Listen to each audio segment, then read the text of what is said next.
उठली जा और तब जब ये तब तक तुम हम तुमको एक मंत्र दी जाए। देखो आज संत कृपा है, नारद जी मंत्र नहीं मांगना है, संत मंत्र दिए तैयार था। भक्ति हमको यश करण से कि भगवान के स्वर्ग छोड़ बेर 56 भोग छोड़ बेर अपन भक्त द्वार पर इंतजार करना। राजा बलि द्वारपाल बढ़ रही ने न भूतो न भविष्यति यश दानी राजा न हो न हो लगी। द्वारपाल बड़बे द्वार पर रही तो हमका भक्ति यश कारण से कि भगवान आओ नहीं आओ हमार कर्म सो भगवान भजन करण और यदि न हमारा भजन पूरा जाला उस दिन भगवान हमारा हाथ पकड़।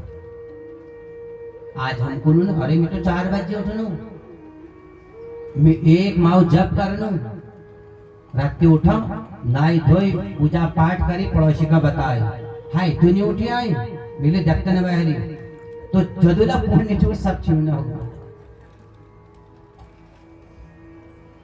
अपने पुण्य को जो भी हम सत्कर्म करते हैं इसको गोपनीय रखना चाहिए और अपने पापों को समाज में बताना चाहिए, उससे अंतःकरण पवित्र होता है। परंतु आज हमको शर्म लगे ना, पापों को हम गोपनीय रखते हैं, पुण्यों का हम बखान करते हैं जिसके कारण से पुण्य छिन्न होते हैं और पापों से शरीर भर जाता है। संत महात्मा कहा कि तुम इस मंत्र को जपना और ये प्रथम स्कंद के 37वें श्लोक में ये वासुदेव गायत्री का मंत्र है और नारद जी को संतों ने दी है कि नमो भगवते तुभ्यं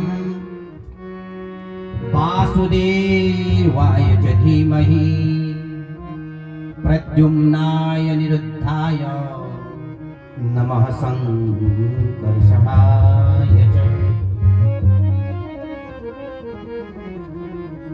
हे नारद जी इस मंत्र को तुम तब तक जपना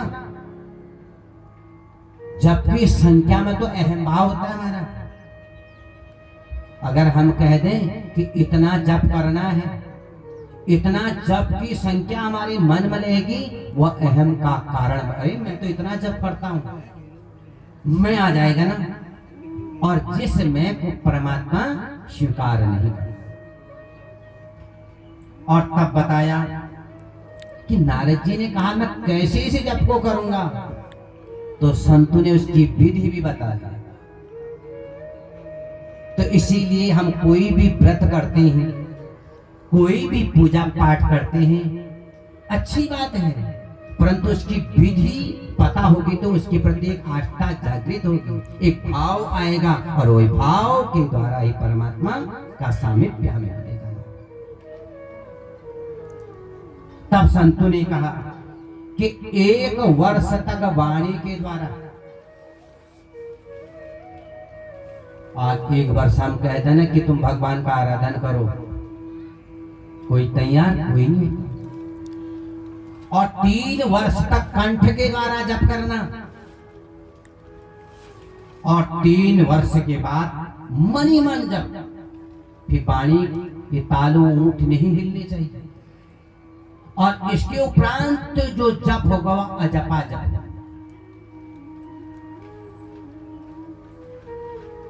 नारद जी को विधि बताई और नारद जी आज घर की ओर आ गए। मां पुत्र को हृदय से लगाते हैं, पुत्र तू आ गया। और संतों ने एक दिन कहा था कि तेरी जप में जो व्यवधान पहुंचाएगा परमात्मा उसे उठा देगा। किसको बता रहे हैं नारद जी? क्या का बताओ? धन्य हो माता। व्यास जी को बता रहे हैं, व्यास जी को बता रहे हैं नारद जी अपना पूर्व चरित्र। आरती लाओ। और कह रहे हैं कि और संतों ने ही कथा में बताया था, जो भजन में बाधा पहुंचाएगा परमात्मा उसे उठा लेंगे।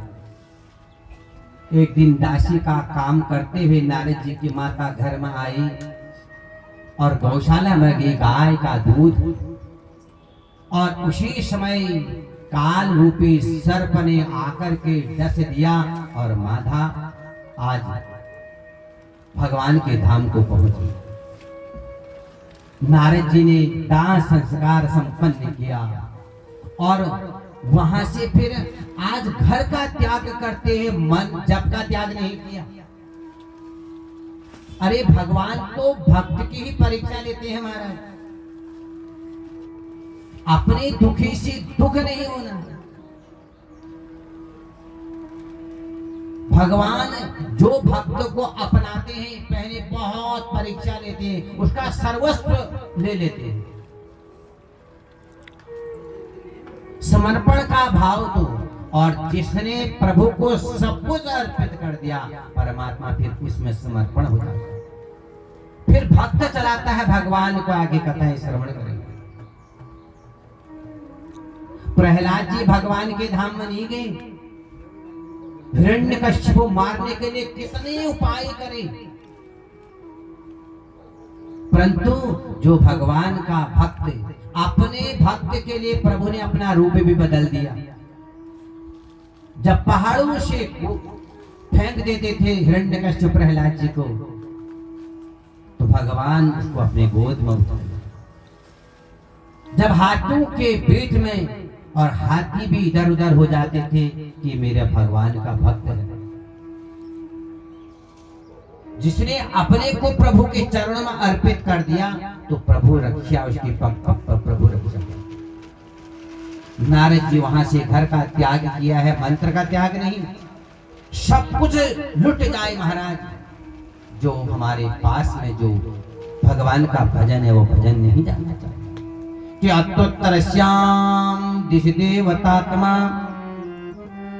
हिमालयो नाम नगाधिराज। आज वहां से उत्तराभिमुख होकर के भजन या तो पूर्वाभिमुख और या तो उत्तराभिमुख, ये देवताओं का स्थान है महाराज।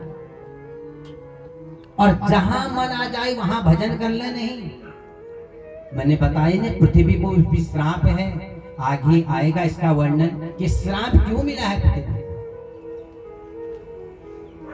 इसलिए स्थान घर बनाते हो ना, एक मंदिर पहले बना लेते हो ना, कि इस स्थान पर हमारा भजन होगा, ये स्थान में हमारा भोजन होगा, ये स्थान पर हमारा शयन होगा, यहाँ हमारा मलमूत्र का त्याग होगा। अगर अग्नि का वास कहाँ है, देवताओं का वास कहाँ है, जल का वास कहाँ है, अगर ये विपरीत दिशाओं में होगा, वह घर में कई प्रकार की बात है, कई प्रकार की